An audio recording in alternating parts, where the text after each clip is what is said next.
আসসালামু আলাইকুম। আজকে শেয়ার করব আমার কিচেন অ্যাপ্লায়েন্স ক্যাবিনেটটা অর্গানাইজ করার আইডিয়া।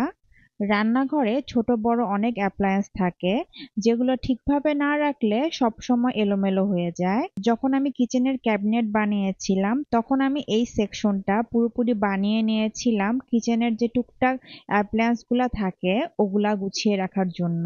ক্যাবিনেটটা এখন পুরোপুরি এলোমেলো হয়ে আছে, তাই আমি আমার এখানকার সব জিনিসপত্রগুলা নামিয়ে প্রথমে একটু হালকা মুছে নিব।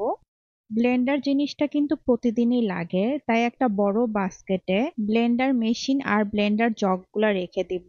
এগুলার যে ক্যাপগুলো আছে ওগুলো সাইডে রেখে দিব। এটা আমি মিডল একটা শেলফে রাখবো যাতে সহজে নেওয়া যায়। আর সাইডে আর একটা ছোট্ট অর্গানাইজার দিয়ে তার মধ্যে গ্রেটার, ছোট্ট একটা হ্যান্ড চপার রেখে দিব। এয়ার ফ্রায়ারটা আমার খুব বেশি ইউজ করা হয়, এটা মুছে তার নিচের শেলফেই রেখে দিব। এবার একটা অর্গানাইজারে আমার জুসারটা রেখে দিব। এবার আরেকটা অর্গানাইজারের মধ্যে কিচেন চপারটা রেখে দিব।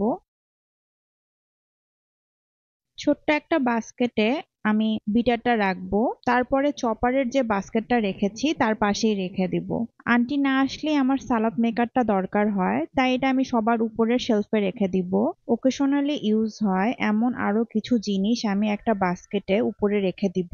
আর সবার নিচে রাখবো স্যান্ডউইচ মেকারটা। প্রতিদিনকার রান্নায় যে জিনিসগুলো আমার বেশি লাগে সেগুলা সামনে আর সহজ জায়গায় রেখেছি আমি, আর কম লাগে এমন জিনিসপত্রগুলা আমি উপরে আর নিচের দিকে রেখেছি। এভাবে রাখলে শুধু ক্যাবিনেটটাই না, পুরা কিচেনই থাকবে অনেক বেশি সুন্দর আর গুছানো। তো আজ এই পর্যন্তই আপুরা। আল্লাহ হাফেজ।